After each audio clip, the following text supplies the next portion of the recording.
이들이 입수를 했습니다. 이 김 목사께서 갖고 나오셨는데요. 우선 북한 동영상을 보고 나서 대담 나누겠습니다. 화면 함께 보시죠.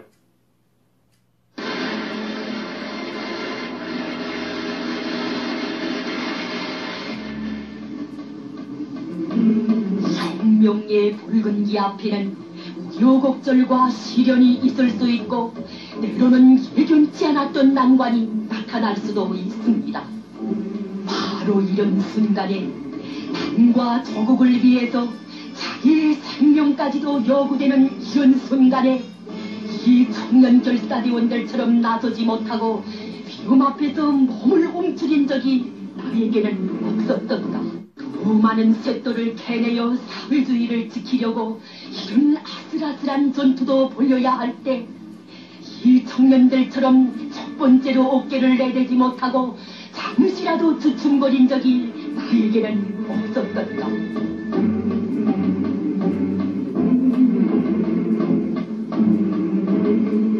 그 엄숙한 물음에 언제나 떳떳하게 대답하는 청춘. 쓸모없는 보록덩어리가 아니라 번쩍이는 쇳돌이. 이야, 충격적이네요. 북한이 실질적으로 그 폐광 탄광총 같은 걸 이용해서 땅굴을 파고 있는 작업을 지금 동영상을 통해서 처음으로 아마 나간 것 같은데. 맞습니다. 그동안에. 네네. 이 북한이 장거리 땅굴을 팔 능력은 없을 것이다. 우선 그 물과. 네네. 버럭과 공기 이 세 가지를 처리할 기능이 없다. 그렇기 그렇습니다. 때문에 절대 장거리 땅굴을 못 팔 것이다. 이런 어떤 억측들이 있었지 않습니까? 아니, 그게 정석이었죠. 그런데. 네네. 저 동영상을 보니까. 네네. 그 억측이 무너지는 것 같은데요? 이 시간에, 오늘 이 시간에 물, 공기 버릇 때문에 장거리 땅굴을 못 판다는 그 사람은 난 솔직하게 대한민국 국민 아니라고 생각하고 싶어요. 네. 저러한 동영상이 우리가 10년 전에 우리 그 낭물사 그 땅굴 탐사 단장 이창근 씨가 너무너무 힘들어서 일본 가가지고 이 영상을 확보해 온 거예요. 그 땅굴 방송하면서 처음으로 지금 내보는 게 있는데 지금 예전에 보수 농경이라는 조갑제시까지라도 물 공기 버릇 때문에 장거리 땅굴 못 판다. 이걸 가지고 실전 국방부가 23년 동안 대한민국을 완전히 장악해버렸습니다. 장악할 동안에 북한은 마음 놓고 수도권까지 땅굴을 지금 파온 거예요, 이게. 여기 보십시오. 자, 물처리. 자, 땅굴을 받아보니까 지하수가 터지니까 거기 구멍 내가지고 통나무 갖고 거기 박아서 놔두고 치지 않습니까? 깔끔하게 지금 하는 게 지금 북한은 지금 자랑하는 거예요. 자, 버럭. 자, 버럭 보십시오. 거기에 갱도로 와가지고 싣고 와서 4분단에서 땅굴과 관련된 사람이 전문이 뭐냐면 목사님 갱도 입구까지 와가지고 그걸 포장해가지고 포대 넣어가지고 공사장으로 밤에 군사위성이 지나갈 때 입어간다는 거야. 가장 많이 간 데가 서해 가문공사. 그 두 번째 평양과 원산 간 많은 고속도로, 그 고속도로 공사 많이 갔다는 거예요. 자, 그리고 두 번째 보니까 땅굴을 고쳐하다 보니 우리나라 지역에는 엄청난 폐강이 많습니다. 지금 보니까 일본의 폐강에 처리한다. 만약에 저게 정신이라면 폐강을 처리하면서부터 거기서 얻는 부속과는 공기 문제까지라도 해결될 수 있다는 거죠. 그럼 이 두 영상을 통하여 그동안 국방부가 24년 동안 물, 공기, 버럭 문제 때문에 장거리 땅굴을 불량한 그 자체가 이 영상 두 개에서 완전히 오늘 박살난 겁니다. 지금 북한이 실질적으로 보셨죠? 땅굴을 파면서 이 물 처리를 어떻게 해야 된다라고 하는 거. 우리는 이런 걸 다 감내해서 우리가 극복할 수 있다라고 하는 걸 직접 증언을 지금 했지 않습니까? 북한 영상을 통해서. 북한이 만일 서울까지 땅굴을 이렇게 파고 들어오는 것이 지금 몇 군데가 있다면은 그게 어떤 요로로 활용될 가능성이 높다고 보십니까? 일단 전제를 하고 하겠습니다. 저는 이제 지질학자나 이런 어떤 공학자가 아니기 때문에 서울이나 이런 수십 킬로까지 땅굴이 파질 수 있다, 없다라는 것은 저는 못하겠습니다. 장담 못하겠다. 알 수 없고요. 다만 이런 서울선까지 지금 구리까지 지금 탐사 작업을 하고 있다라고 하니까 아주 그 심각한 의심을 가지고 탐사 작업을 하고 있다고 하니까 구리는 바로 우리 저 한강 그 지역이거든요. 구리에 조금만 내려오면 강남하고 위도가 똑같죠. 구리는 바로 강북의 제일 남쪽쯤 돼요. 그러면은 바로 워커힐 호텔인데 근처니까 바로 거기에. 만약에 광장동. 제가 구리에 땅굴을 왜 팠냐라고 저에게 물으신다면 구리 쪽으로 해서 어딘가로 나온다면 그 인근에 우리 한국 군의 특수전사령부가 있어요. 네. 그리고 그것도 왼쪽 어딘가로 또 가면 또 그 육군 항공 부대가 또 있어요. 네. 이런 것들을 마비시킬 수가 있죠. 그리고 만약에 아까 우리 그 신부님께서 수색역 뭐 이렇게 말씀하셨잖아요. 수색역에 국방부가 있고 네. 국방대학교가 있죠. 그리고 만약에 아까 뭐 신촌으로 나온다고 했는데 신촌 내에서 나와서 조금만 왼쪽으로 하면 청와대 있죠. 네. 그리고 신촌으로 나와서 조금만 들어오면 방송국 다 장악할 수 있습니다. 네. 바로 서울 도심이지 않습니까? 그래서 전쟁을 해서 상대를 굴복시키기 위해서는 상대가 가지고 있는 군인들을 다 죽여버리든지 네. 아니면은 6.25 때처럼 아예 부산까지 완전히 전국토를 다 점령해버리든지 하는 것도 있지만 상대의 항복을 받는 것이 제일 쉽죠. 그렇죠. 네, 그래서 우리의 항복을 받으려고 하면은 부산까지 점령하면 제일 쉽죠. 네. 그러나 그보다 더 쉬운 것은 순식간에 우리 청와대를 비롯해서 국회 심장부만 장악하면 끝나는 거죠? 장악을 해버리면은 네. 국회에서 국회의원들 다 잡아다 놓고 자 대한민국을 북한에게 합병한다라는 것을 의결해라. 라고 하면 사실은 끝나는 겁니다. 그래서 그러한 어떤 심각한 위험성이 땅굴에 만약에 서울에 온다면 그런 것을 우리가 염두에 둘 필요는 있다라고 생각합니다. 아, 이거 정말 어떻게 보면 오늘 이 가슴 떨려서 이 방송 진행하기가 상당히 겁이 나기도 한데요. 이 신부님, 평생 38년 동안을 이 땅굴 탐사만 전문으로 해오셨는데 이 묵현리 땅굴이나 연천 땅굴을 그동안에 제5의 땅굴이다 이런 주장을 해오셨지 않습니까? 그렇죠. 그러면 이번에 만일 구리시에서 네. 땅굴 탐사가 된다면은 네. 제5 땅굴이 사실상 연천리, 묵현리 땅굴이 다 확인된 것으로 봐야 됩니까? 그 들어가면 여기서 나왔다 그러면 여기 연결되는 곳이 있는데 그 연결을 찾아가면 다 제가 본 거 140도 저 북쪽에 있는 거 다 나오죠. 그대로. 출구 수백 개 되는 거 다 나오죠. 서울시내도 다 나오죠.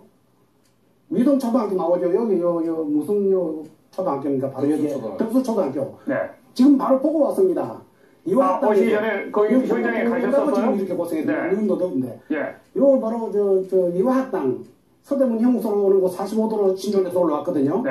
거기에서 이화학당에서 덕수 초등학교에 왔을까 동서입니다. 그거는 지도에 딱 보면. 예. 근데 지도 그래서 보충 지도도 구해가지고 정확하게 그걸 보려고 그렇게 다 구했습니다. 네. 여기 와서 바로 요 한국일보 조선일보 요 건너 있네요. 네. 거기 롯데 뭐 맞던 거뭐 있대요. 롯데 뭐 본부가 뭐 있었습니다. 네. 거기에 딱 와가지고는 두 갈래 마지막 출구는 두 개 딱 내놨습니다. 요 초등학교 그 정문에는 네. 공안 3개 딱 내놓고 하나는 쫙 여기 있는 것 같습니다. 여기 예수님 장군 동상이 있더군요. 위에는. 네. 그 밑에 지하에 거기에 2개 딱 나와 있습니다. 양쪽으로. 자. 날이 나오는지 안 나오는지 두고 보십시오. 자, 김진철 목사님. 어떻게 보십니까? 그러면 자, 이 부분에 대해서 제가 이제 네. 그 보충 설명한 게 뭐냐면 2010년 11월 28일부터 네. 2011년 2월 1일까지 2월 초까지 요 지금 구리 위에가 바로 묵현리예요. 네. 그 묵현리에 엄청난 폭음 사건이 터졌습니다. 네. 제가 6월 17일 여기서 방송할 때에 네. 그 묵현리 주민은 땅속에서 폭음 소리, 다이아마트를 터지는 소리를 직접 들었는데 네. 그 당시 이명박 정부는 어떻게 발표했냐면 그 폭음 소리는 천마산에서 얼음 깨지는 소리다. 네. 그리고 또 고장난 보일러 소리다. 네. 그리고 그 사냥꾼의 정부 소리다. 예. 그렇게 엄폐했던 것이 바로 묵현리 땅굴 사건이거든요. 네. 그러니까 지금 구리에서 지금 국방부가 땅굴 침구 작업을 하고 있다는 그 자체는 바로 묵현리 그 위에 동네입니다. 네. 그러면 이게 2년 전에 이명박 정부가 예. 땅굴에 대한 묵인했던 그 자체가 2년 후에 진실이 완전히 드러난 거 아닙니까? 네. 자, 그러면 여기서 우리가 준비가 어떻게 되는지 모르지만은 묵현리 주민이 그 땅굴을 듣고 걱정하고 근심하는 그 주민의 목소리 다시 한번 들어볼까요? 여기서 그 당시 저희 방송에서 주장했었던 묵현리 땅굴, 지금 현재 구리시의 땅굴 탐사 작업을 하고 있는데 구리 바로 위가 묵현리입니다. 그러면은 지금 이종창 신부님이나 이 김진철 목사님 이야기는 이 묵현리와 구리가 가깝다. 아주 연결됐을 것이다.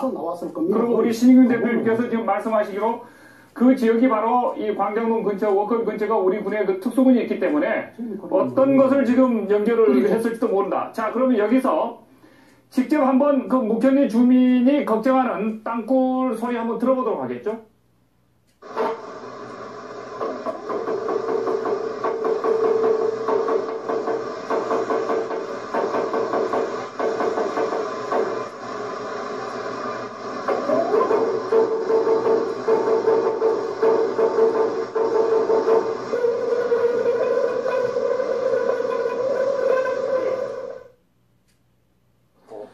옛날에 왜 공사 저런데 어디 뭐 바우 같은 거 쪼개려면 뭐 다이나마 좀 쓰잖아요. 그런 소리가. 갑자기 어디서 그냥 꽝! 하더니 또 꽝! 했더니 거기 불고 났더라고. 근데 이거는 완전히 남고 터지는 소리라고 나는 생각해. 그 새 잡는 초 있잖아요. 엽사들 있잖아요. 네. 그 소리도 아닐까요? 아니, 총소리야. 이거 총소리 모르겠어요. 자, 예. 지금 현재 이 앞에 것은 이 화성 땅굴 안에서 방방방 드릴로 막 갈가대는 막 돌 막 마시는 그런 어떤 소리고, 두 번째가 이제 묵현리 땅굴 주민이 지금 다이나마이트가 쾅쾅 터지는 소리가 지금 몇 차례 났다고 묵현리 주민이 지금 직접 증언을 했어요. 직접 증언한 거죠. 네. 자, 그러면은 구리 탐사 작업 끝나고 나서 묵현리로 바로 가야 된다고 봅니까? 아니면 구리 탐사 작업을 제대로 하면은 묵현리와 연결됐다라고 하는 것 때문에 묵현리 땅굴도 쉽게 발견될 수 있다고 보시는 겁니까? 자, 여기서 정확하게 자, 요 선이 우리 그 이동철 신부 6호선의 시발점이 바로 연천 땅굴입니다. 연천 땅굴의 이 지선이 결국 하도읍에 와서 묵현리 와가지고 지금 구리까지 온 겁니다. 그러면 지금 국방부가 중요한 것이 뭐냐면 지금 우리 대한민국이 사실상 이념 전쟁하고 있지 않습니까? 뭐 한쪽에는 지금 뭡니까 김정일에게 충성하고 싶다. 뭐 이석기처럼 아로 조직 만들어서 대한민국 망하는데 앞장서는 그런 사람도 살고, 어떤 사람은 NLL도 북한에 들고 싶은 사람도 있는데, 여기서 가장 중요한 것은 지금 국방부가 구리에서 확실한 물증을 잡았으면 가장 중요한 것은 지금 연천에 완성범위 땅굴이 지금 물에 지금 차 있어요. 물에. 그 물에 차 있습니다. 그 물에 차 있는 연천 땅굴을 먼저 드러내야만이 국민적 그 힘을 가지고 국방부가 여기 묵현리 구리까지라도 힘있게 땅굴을 드러낼 수 있다. 왜냐하면 제가 그 이야기를 왜 하느냐면 국방부가 이번에 예산 사업 받침밖에 안 되고 70년대 장비 가지고 그리고 기술적 한계를 느낀다는데, 그런 자재 가지고 자칫 잘못하면 구리에서 절개 작업하다가 만약에 땅굴을 못 찾아내면 이거 한 방에 대한민국 자유가 무너질 수 있고, 또 이거 한 방에 종북세력 자폐세력 뭡니까? 박근혜 정부가 국정은 공작 안 되니까 이제 땅굴 가지고 공작한다고 이렇게 빌미를 줄 수 있습니다. 그래서 제가 양불사 대표로서 꼭 하고 싶은 것은 구리 쪽에 확실한 물증을 딱 잡아놓고 가장 정확한 연천 땅굴, 거기 물속에 지금 온전히 뭡니까 아치형 그대로 돼 있으니까 요걸 딱 드러내가지고 국민적 여론을 휘어잡고 땅굴 구차하는 것이 이게 정확한 정답이라고 생각합니다. 자, 시인규 대표님, 2008년에 탈북자 한 사람이 이쪽에 관련됐었던 그 한 분이 그 강원도 이 감화군에 있는 46사단, 북한군 46사단에서 주로 땅굴 파는 작업을 직접 했다. 본인이. 그런 주장을 했는데, 46사단은 어떤 부대입니까? 북한의? 그 이제 북한의 5군단 소속이죠. 이제 김화군인가 같습니다. 김화군. 강원도 김화군이요? 김화군이면 5군단입니까? 철원은 우리 그 육군 중에서 가장 강력한 군단인 5군단이, 우리 육군도 거기는 5군단이에요. 5군단이 배치가 되어 있는 것이고, 그게 이제 철원에서부터 포천, 그리고 뭡니까, 남양주 이쪽 축선으로 해서 서울을 에워싸는 것이 북한군의 3대 축선 중에 하나거든요. 그러면은 이제 그 사람이 실제로 그런 작업을 46사단에서 했다고 하면은 이제 5군단의 어떤 우리 5군단의 후방을 교란시키기 위한 그런 작업을 했다라고 보는 것이 맞겠습니다. 북한의 5군단의 전력은 지금 어떤 것이 주력입니까? 북한 5군단의 전력은 사실은 우리 5군단보다는 또 좀 떨어지지만 작년에 북한군 총참모장을 했던 현영철, 그 현영철이 지금 5군단장으로 가 있어요. 그래서 그러면서 현영철이 가 있으면서 우리 올해 3월, 4월에 계속 김정은이 전면전 도발 위협을 했지 않습니까? 그때 김정은이 직접 거기에 현장 지도까지 갔다 왔던 곳이 5군단입니다. 그런데 이제 물론 그 전력이라고 하는 것이 아주 현대적인 전력은 아닙니다만은 거기에 지금 원래는 122mm 방사포가 주로 배치가 되어 있었는데 그쪽 지역에 지금 240mm 방사포가 추가로 배치되고 있다는 그런 그 정보들이 좀 있고요. 그리고 지난 봄에 5군단 지역이 다른 군단보다 실제 포사격 훈련을 2배에서 3배 정도 많이 했다라고 하는 정보 분석이 있습니다. 그래서 어쨌든 5군단이 북한군의 5군단은 북한군의 2군단과 함께 이 한국을 전면 남침을 한다면 가장 중요한 부대로서 사용되는 그런 지역입니다. 자, 그럼 여기서 말씀하시겠습니까? 말씀드리겠습니다. 말씀하십시오. 선생님 말씀하신 나는 그 군대 그 정수는 모릅니다. 네.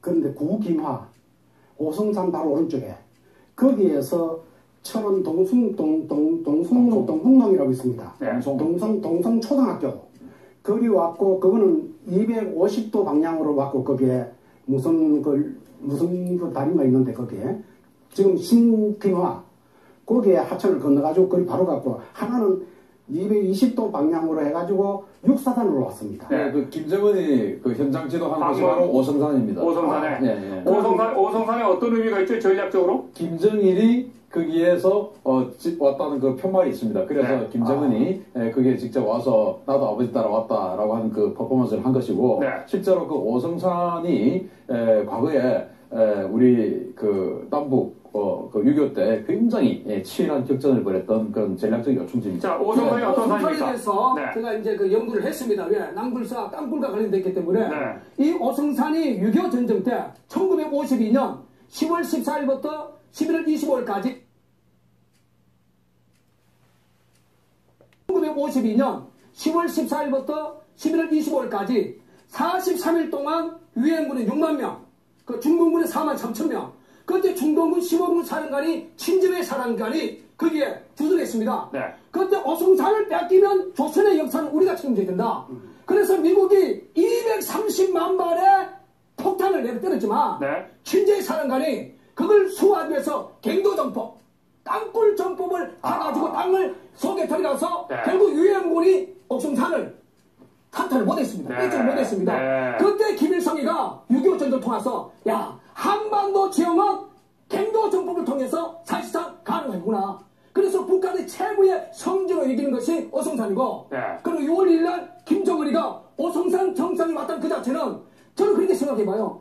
자기 할아버지가 6.25 때 실질적으로 패전을 하고 이제 대한민국을 접하기 위해서는 땅굴을 파려고 했거든요. 실질적인 김일성의 땅굴 전략이 오성산 전투에서 거기서 실제로 배워가지고 후전 협정 이후에 땅굴 파라고 그렇게 지시한 거예요. 자, 그럼 여기서 생전에 이 김일성이 이 사실 땅굴이 핵보다도 훨씬 더 유용하고 위력적이다라고 했었던 그 동영상 화면을 저희들이 함께 보고 나서 다시 계속 대담 진행하도록 하겠습니다. 함께 보시죠. 적의 공격을 좌절시키기 위해서는 방어전과 함께 적 후방 중심의 제2전선을 형성하고 배후를 강타해야 한다. 그러기 위해선 경보여단 주력 부대가 삽시간에 적의 중심으로 침투할 수 있는 땅굴을 미리 준비해야 한다. 일단 전쟁이 일어났다 하면 그때에는 이 땅굴이 몇십 배의 진가를 발휘하게 될 것이다. 남심 땅굴 하나가 핵폭탄 10개보다 더 위력이 있다. 내가 왜 땅굴을 파라고 했겠나? 비행기나 배를 타고 들어갈 수도 있겠지만 시간이 많이 걸릴 뿐만 아니라 그런 방법으로 대병력이 침투한다는 것은 사실상 불가능하다. 돈이 들더라도 시간이 있을 때 전략적 요충지대 곳곳에 땅굴을 미리 파두어야 한다. 자, 저는 1분 후에 바로 돌아오겠습니다. 세 분과 계속 토론하겠습니다.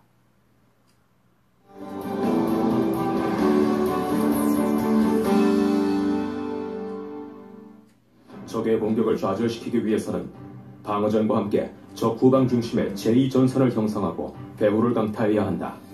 그러기 위해선 경보여단 주력 부대가 삽시간에 적의 중심으로 침투할 수 있는 땅굴을 미리 준비해야 한다. 일단 전쟁이 일어났다 하면 그때에는 이 땅굴이 몇십 배의 진가를 발휘하게 될 것이다. 남심 땅굴 하나가 핵폭탄 10개보다 더 위력이 있다. 내가 왜 땅굴을 파라고 했겠나? 비행기나 배를 타고 들어갈 수도 있겠지만 시간이 많이 걸릴 뿐만 아니라 그런 방법으로 대병력이 침투한다는 것은 사실상 불가능하다. 돈이 들더라도 시간이 있을 때 전략적 요충지대 곳곳에 땅굴을 미리 파두어야 한다. 자, 핵무기 10개보다도 땅굴 하나가 더 파괴적이다. 이 김일성 이야기했는데요. 지금 방금 김일성의 그 여러 가지 뭐 땅굴에 대한 이야기를 폭발성을 이야기했는데 신부님, 온천의 37 사령부 부대 군 부대 밑에까지 지금 땅굴이 들어왔다는 이야기는 지금 무슨 이야기입니까? 충격적인데요. 그걸 작년 2011년 2월 17일부터 시작해서 8월 25일까지 제가 10번을 거기 가서 출장을 해가지고 탐사를 해가지고. 군부대로 들어가셨어요? 예, 예. 3739 부대를요? 예, 예. 네. 거기에 연합사에서 나와가지고 2번이나 시출을 했습니다. 기계 2대를 가져와가지고. 그게 언제입니까? 작년 2011년 예. 2월 17일 그 이후부터 네. 8월 25일까지 시출을 4번을 한 거죠. 했는데 4차례 시추 작업을 했는데 예. 안 나왔습니까? 제가 옆에 있었는데 11m 밑에 네. 마지막 나오는 그 출구가 2개를 놓아져 있는 그런 선 앞에 거기다 제일 얕은 곳에 파야 되거든요. 네. 시출은 11m 밑에 확인을 했습니다. 제가. 네. 위에 공기 반응 올라고 하는 것 제 원리가 있어가지고 확인을 했는데 연합사에서 나와가지고는 물은 물이고 돌은 돌이지 메꿨으면 저쪽에서. 아하. 자기들이 메꾼 걸. 땅굴로 신부님께서는 확인을 했는데 저쪽에서는 물 나오는. 반응 위에 올라오는 거는 나는 100% 확실한데 자기들이 땅굴이 뻥 뚫리니 안 나왔다 그겁니다. 네. 그럼 없다고 그러면 부정합니다. 김인철 목사님 말씀으로 저기에도 저 연천 거기에 9mm 거기도 뭐 석회암 지대다 뭐다 하면서 뻥 뚫리가 나온 걸 가지고 물이 채인 것 때문에 확인을 우리는 해가 사진까지 동그라미 다 나왔는데도 네. 부정하는 그 사람들은 끝까지 부정하는 육군본부나 국방부는 뭐하는지는 모르겠습니다. 이쪽에서 주장하는 과학적 증거가 미약한 것 아닌가요? 그분들을 설득시키기에? 과학으로 그게 따라옵니까? 땅을 네. 파놓고 구멍 푹 뚫리는 거 찾아내면 되죠. 내가 수천 개, 수만 개 지금 제하수를 수맥을 봐가 물 다 확인해냈고 온천을 열어 수십 개는 될 겁니다. 네. 한 5, 60개 될 겁니다. 한국에. 온천을 봐가지고 적어도 10억, 20억씩 다 돈 들이가 2,500m, 2,000m 8인치로 다 파가 온천이 안 나오는 건 어떻게 할 겁니까? 내가 못할 겁니다. 네. 친구가 무슨 그런 거짓말을 하고 돈 받으려고 내가 그렇게 합니까? 네. 남편이 내가 돈 벌려고 그러는데 왜 때문에 그걸 합니까? 왜 그걸 인정을 안 하고 끝까지 반대를 하고 나갑니다. 자. 그 사람이 내가 어떻게 그 입을 막을 겁니까? 자, 시인규 대표님. 방금 김일성 이야기를 잘 보셨죠? 네. 그런데 이 북한이 과거 베트남전에 이렇게 참전해가지고 네. 베트남의 구찌 땅굴이 한 200km 되지 않습니까? 그렇습니다. 거기서 땅굴 굴착 작업을 배워왔다. 그렇기 때문에 북한이 얼마든지 장거리 땅굴 개발 능력이 있다. 그 주장에 대해서는 어떻게 생각하십니까? 저는 뭐 저 제 1, 2, 3 땅굴도 다 가봤고 고치 땅굴도 가봤습니다만은 네. 어쨌든 뭐 고치 땅굴하고 북한의 땅굴하고는 좀 규모나 성격은 좀 다르죠. 고치 땅굴은 이제 은신해 있기 위한 어떤 그런 통로로서 쓰는 것이고 이 북한의 땅굴은 공격의 통로로서 쓰는 땅굴이고 고치 땅굴의 지역은 주로 흙 지역이고 여기는 이제 안반 지형이죠. 네. 그런데 어쨌든 땅굴이 북한에게는 사실 좀 그 굉장히 이례적인 일은 아닙니다. 네. 이를테면 북한은 비행장마저도 비행기 활주로마저도 땅굴을 파놓고 비행기를 이륙을 시킬 정도로 땅굴을 굉장히 많이 파놓았습니다. 이를테면 전쟁이 발생을 해서 미국이나 한국의 공군기들이 북한의 비행장을 공습을 하면 북한 비행기가 전투기들이 하나도 이륙을 못할 수 있지 않습니까? 그렇죠. 그래서 일부 비행장에는 산에다가 굴을 파서 아예 산 깊숙이 들어가서 비행기가 이륙하려고 한 2km는 돼야 되거든요. 네.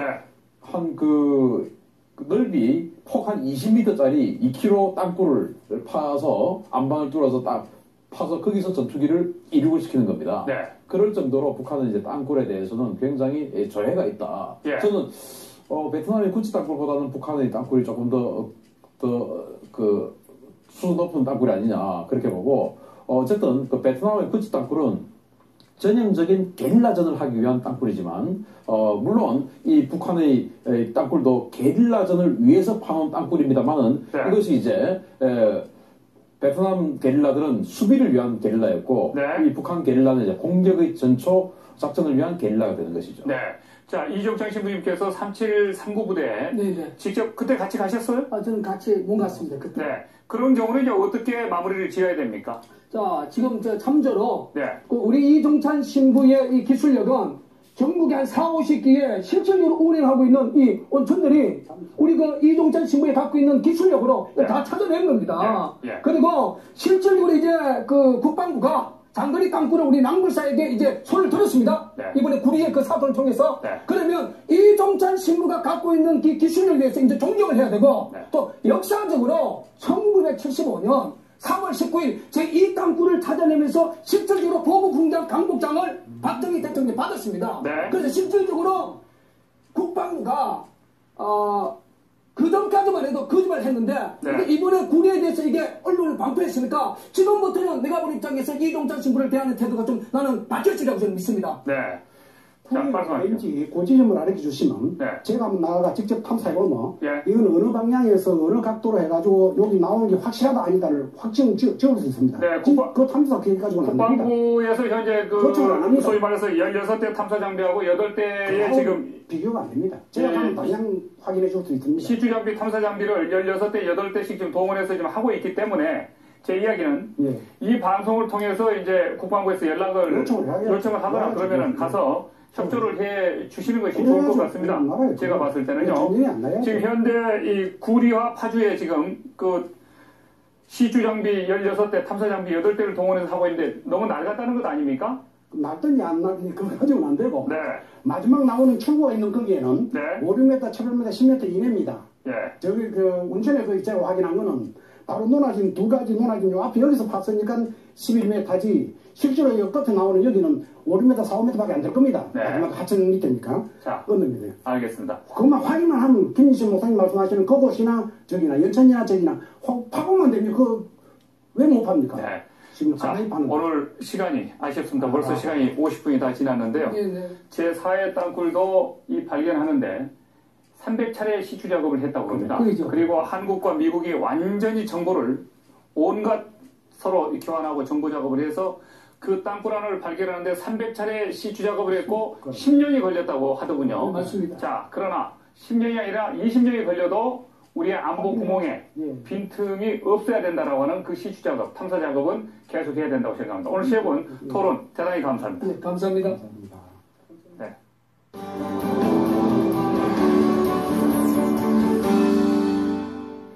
최근 우리 국방부가 북한의 땅굴에 대한 강한 경계심을 갖고 땅굴 의심 지역을 집중 탐사하고 있습니다. 현대전의 핵심은 사이버 전자전이자 핵과 생화학 무기를 통한 대량 살상전, 그리고 소수의 사람을 통해서 엄청난 재앙을 처리할 수 있는 테러전입니다. 그런데 북한은 이런 현대전의 특징을 거의 완벽하게 갖추고 있는 지구상에 몇 안 되는 나라 중에 하나입니다. 수시로 우리 사회를 교란시키는 사이버 테러를 가하고 있고 핵을 보유했으며 엄청난 양의 생화학 무기를 확보하고 있습니다. 여기에 북한은 특수전 정예병력을 약 20만 정도 보유하고 있습니다. 그럼에도 우리 국민들은 북한에 대해서 다음과 같은 세 가지 착각을 하고 있습니다. 첫째, 북한은 당연히 붕괴할 것이라는 착각. 둘째, 우리나라가 북한을 쉽게 흡수 통일할 수 있을 것이라는 착각. 셋째, 북한은 절대로 한국을 무력 침공하지 못할 것이라는 착각이 바로 그것입니다. 그러나 북한도 구소련이나 구동독처럼 쉽게 무너질 것이라는 그런 착각은 빨리 버리는 것이 좋습니다.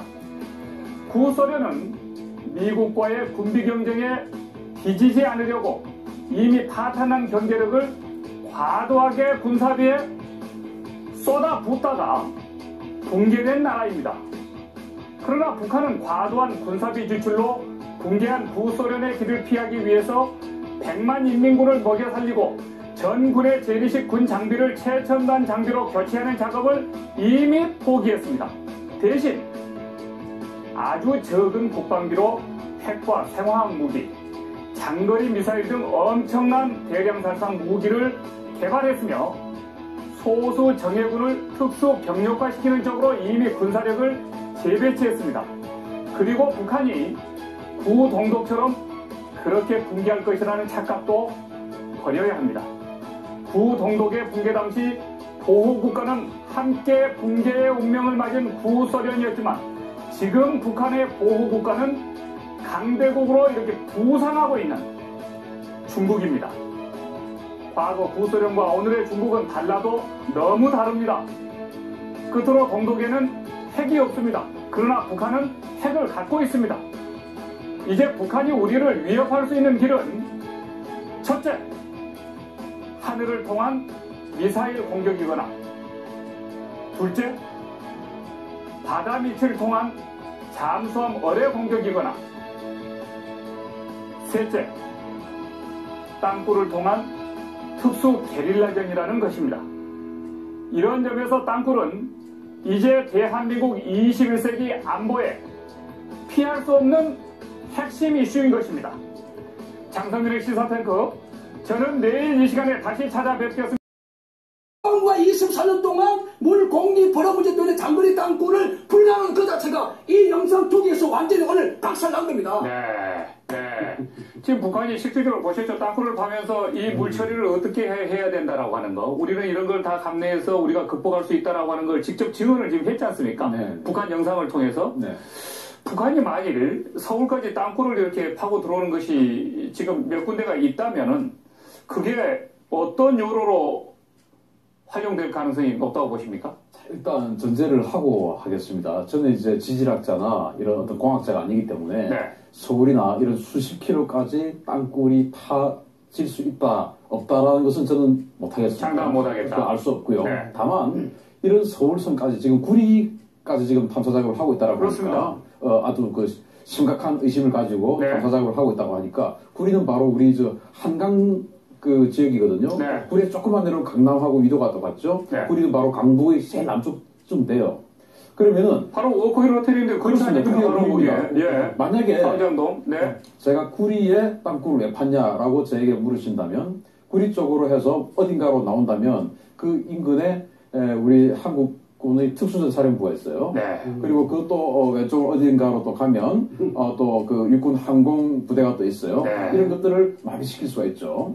그리고 만약에 아까 우리 그 신부님께서 수색역 뭐 이렇게 말씀하셨잖아요. 수색역에 국방부가 있고 네. 국방대학교가 있죠. 그리고 만약에 아까 뭐 신촌으로 나온다고 했는데 신촌 내에서 나와서 조금만 왼쪽으로 하면 청와대 있죠. 네. 그리고 신촌으로 나와서 조금만 들어오면 방송국 다 장악할 수 있습니다. 네. 바로 서울 도심이지 않습니까? 그래서 전쟁을 해서 상대를 굴복시키기 위해서는 상대가 가지고 있는 군인들을 다 죽여버리든지 네. 아니면은 6.25 때처럼 아예 부산까지 완전히 전국토를 다 점령해버리든지 하는 것도 있지만 상대의 항복을 받는 것이 제일 쉽죠. 그렇죠. 네. 그래서 우리의 항복을 받으려고 하면은 부산까지 점령하면 제일 쉽죠. 네. 그러나 그보다 더 쉬운 것은 순식간에 우리 청와대를 비롯해서 국회 심장부만 장악하면 끝나는 거죠? 장악을 해버리면은 네. 국회에서 국회의원들 다 잡아다 놓고 자 대한민국을 북한에게 합병한다라는 것을 의결해라 라고 하면 사실은 끝나는 겁니다. 그래서 그러한 어떤 심각한 위험성이 땅굴에 만약에 서울에 온다면 그런 것을 우리가 염두에 둘 필요는 있다라고 생각합니다. 아, 이거 정말 어떻게 보면 오늘 이 가슴 떨려서 이 방송 진행하기가 상당히 겁이 나기도 한데요. 이 신부님, 평생 38년 동안을 이 땅굴 탐사만 전문으로 해오셨는데 이 묵현리 땅굴이나 연천 땅굴을 그동안의 제5의 땅굴이다 이런 주장을 해오셨지 않습니까? 그렇죠. 그러면 이번에 만일 구리시에서 네. 땅굴 탐사가 된다면은 네. 제5 땅굴이 사실상 연천리, 묵현리 땅굴이 다 확인된 것으로 봐야 됩니까? 그 들어가면 여기서 나왔다 그러면 여기 연결되는 곳이 있는데 그 연결을 찾아가면 다 제가 본 거 140도 저 북쪽에 있는 거 다 나오죠. 그대로. 출구 수백 개 되는 거 다 나오죠. 서울시내도 다 나오죠. 위동 초등학교 나오죠. 여기 무슨 초등학교입니까? 바로 여기 덕수 초등학교. 네. 지금 바로 보고 왔습니다.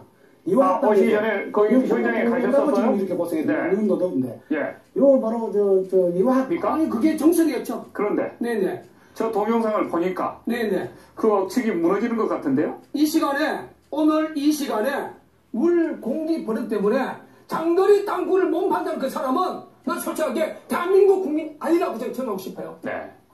저러한 동영상이 우리가 10년 전에 우리 그 낭물사 그 땅굴 탐사 단장 이창근 씨가 너무너무 힘들어서 일본 가가지고 네. 이 영상을 확보해 온 거예요. 그 땅굴 방송하면서 처음으로 지금 이 내보는 게 있는데 네. 지금 예전에 보수 능력이라는 조갑제시까지라도 물 공기 버릇 때문에 네. 장거리 땅굴 못 판다. 이걸 가지고 실전 국방부가 23년 동안 대한민국을 완전히 장악해버렸습니다. 네. 장악할 동안에 북한은 마음 놓고 수도권까지 땅굴을 지금 파온 거예요, 이게. 네. 여기 보십시오. 자, 물처리. 자, 땅굴을 받아보니까 지하수가 터지니까 거기 구멍 내가지고 통나무 갖고 거기 박아서 말뚝을 치지 않습니까? 깔끔하게 지금 하는 게 지금 북한은 지금 자랑하는 거예요. 자, 보려. 자, 번호 보십시오. 거기에 경도로 와가지고 싣고 와서 4분단에서 땅굴과 관련된 사람이 정은이 뭐냐면 목사님 경도 입구까지 와가지고 그걸 포장해가지고 포대 넣어가지고 네. 공사장으로 밤에 군사위성이 지나갈 때 입어간다는 거예요. 네. 가장 많이 간 데가 서해 가문공사. 그렇죠. 그 두 번째 평양과 원산 간 많은 고속도로, 그 고속도로 공사 많이 갔다는 거예요. 네. 자, 그리고 두 번째 보니까 땅굴을 고쳐가다 보니 우리나라 지역에는 엄청난 폐강이 많습니다. 네. 지금 보니까 일본은 폐강에 처리한다. 만약에 저게 정신이라면 폐강을 처리하면서부터 거기서 얻는 부속과는 공개 문제까지라도 해결될 수 있다는 거죠. 네. 그럼 이 두 영상을 통하여 그동안 국방들이 입수를 했습니다. 이 김 목사께서 갖고 나오셨는데요. 우선 북한 동영상을 보고 나서 대담 나누겠습니다. 화면 함께 보시죠.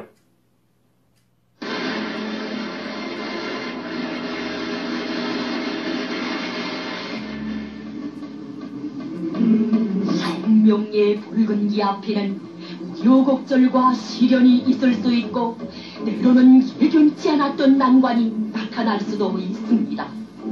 바로 이런 순간에 당과 조국을 위해서 자기의 생명까지도 요구되는 이런 순간에 이 청년 결사대원들처럼 나서지 못하고 위험 앞에서 몸을 움츠린 적이 나에게는 없었던가. 수많은 쇳돌을 캐내어 사회주의를 지키려고 이런 아슬아슬한 전투도 벌여야 할 때 이 청년들처럼 첫 번째로 어깨를 내대지 못하고 잠시라도 주춤거린 적이 나에게는 없었던가.